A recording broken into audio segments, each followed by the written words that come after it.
Hi everyone. We will be discussing our project that uses a UNET to segment compartments in 2D heart CT cross sections.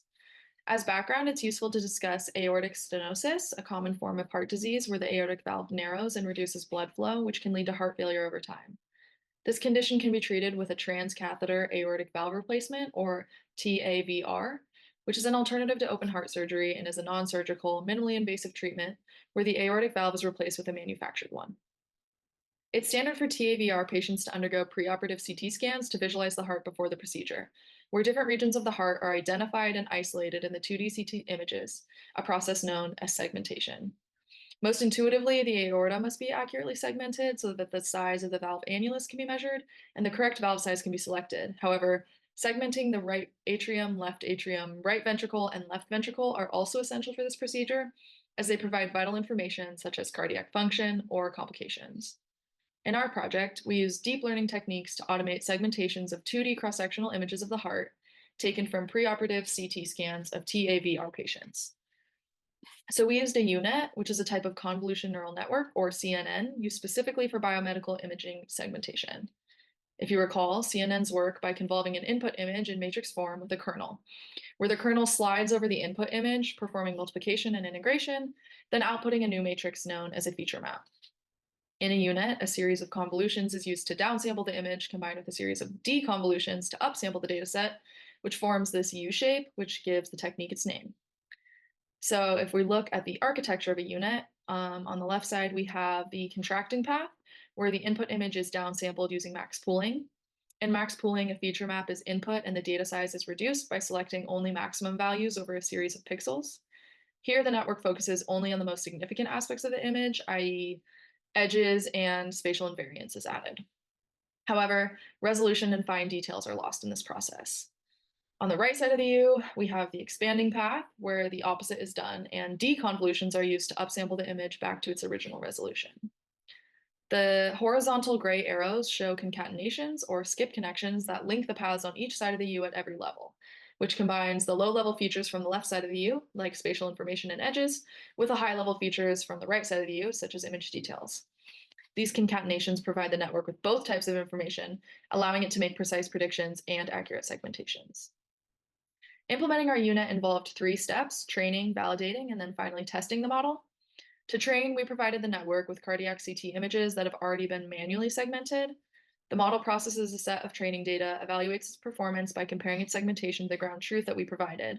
Then it updates its parameters to improve the model. Each time the training dataset is passed through the network is known as one epoch. With each epoch, the model's predictions are compared to the ground truth and a dice loss is calculated. The dice loss is simply 1 minus the dice score, which is a number evaluating the overlap between predicted and ground truth segmentations. The dice loss ranges from 0 to 1, where 0 represents perfect overlap between the predicted and ground truth segmentations, and 1 indicates no overlap at all. An atom optimization algorithm is then utilized to minimize the dice loss value by updating network parameters over each epoch.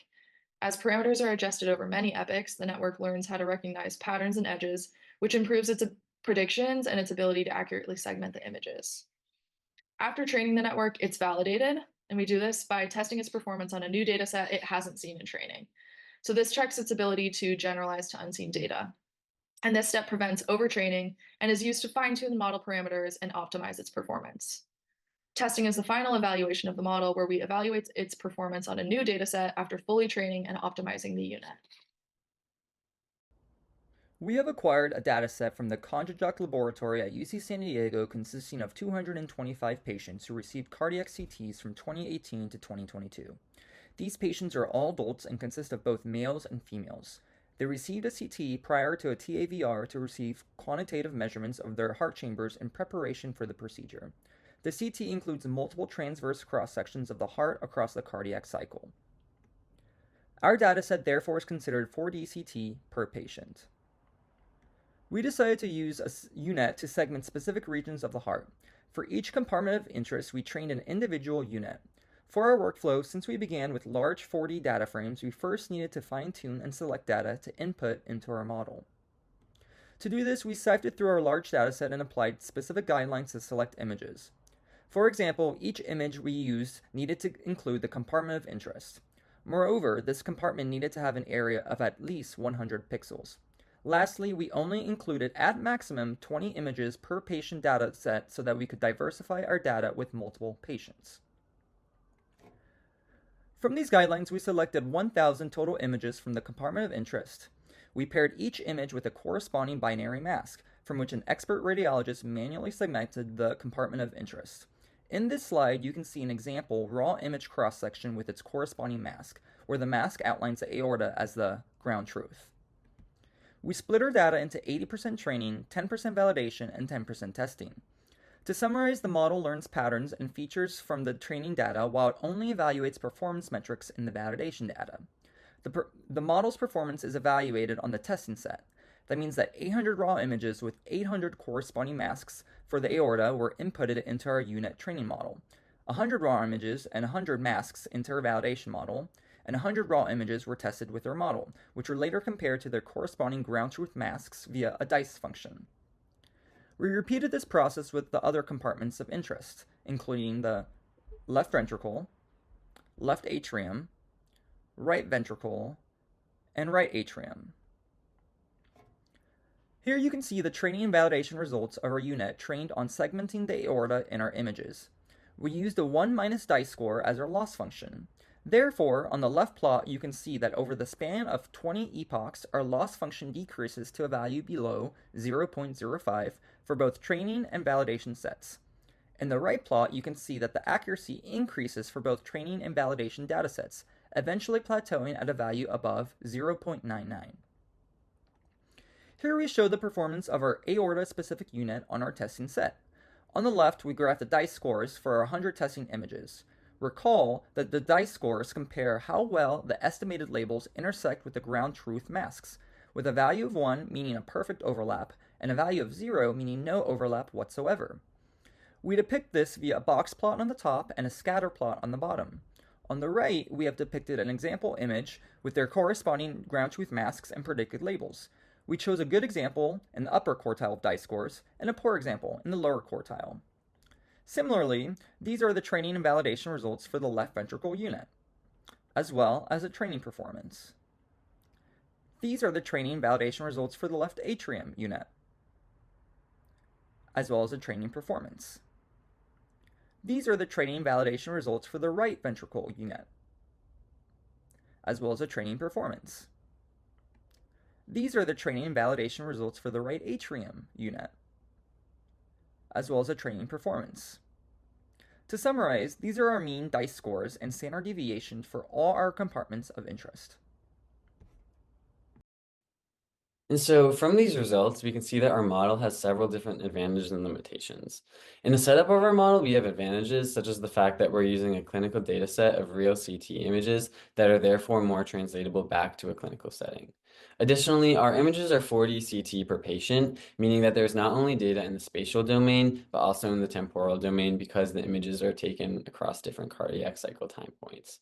And finally, another beneficial aspect of our setup is that we seem to have reached a good split percentage between the amount of data we're allocating to the training, validation, and testing parts as well, with 80%, 10%, and 10% in our split.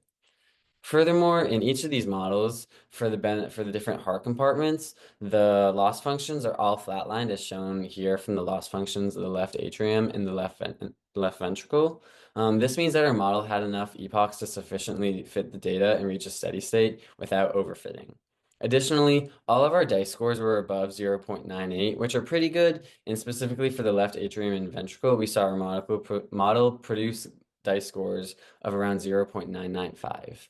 Our model also had substantial statistical relevance, creating a more diverse training set, allows for a more robust model, and we were able to train our model with diverse data because the CT scans came from a multitude of patients of different genders over varying time points in the cardiac cycle, and we were also visualizing different compartments. Through exposing our model to these different conditions, it is then able to better predict and simulate a wider variety of segmentations with increased accuracy.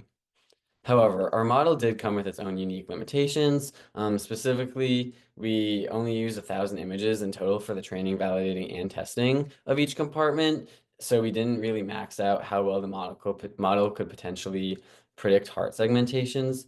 Because the smaller n value correlates to a loss of spatial information, an increase in the number of CT images we are working with could be helpful. It is important to note, though, that we don't want to increase our n value too much at the risk of overfitting the model to the training data. So determining the sample size n for our model is really this trade-off of where we want to achieve higher accuracy without significantly reducing the computational speed or prowess. And furthermore, I think these adjustments to our n value could help us push the dice scores higher. Right now, our model gives us dice scores around 0.99, but to achieve even greater spatial resolution, we should really try to increase these dice values to 0.999. Especially the A-order model was on the lower side, maxing out at 0.98 roughly, so we can definitely improve upon that. And finally, it is important to note that our model didn't include any data augmentation or elastic deformations that add intentional noise to the images. While data augmentation could increase the size of the data set, we didn't include this as part of our method because the heart is always moving and that kind of creates some noise on its own. And additionally, there were more qualitative limitations to the setup of how our data was collected that had quantitative statistical impacts on our results. Importantly, all of our segmentations that we used as the ground truth in the training process of the model were all drawn by one radiologist. There were no children, and all patients had unhealthy hearts. Specifically, they needed transcatheter aortic valve replacements. It's possible that our model wouldn't be able to successfully predict segmentation outside of these populations. In conclusion, we created a UNET CNN model to predict segmentation of different heart compartments at different time points of the cardiac cycle. Our model was able to achieve about 0.99 accuracy as shown by the dice scores we calculated, and we can further improve upon our model by diversifying and increasing the quantity of the training data set through data augmentation and improved experimental setup. Thank you, everyone.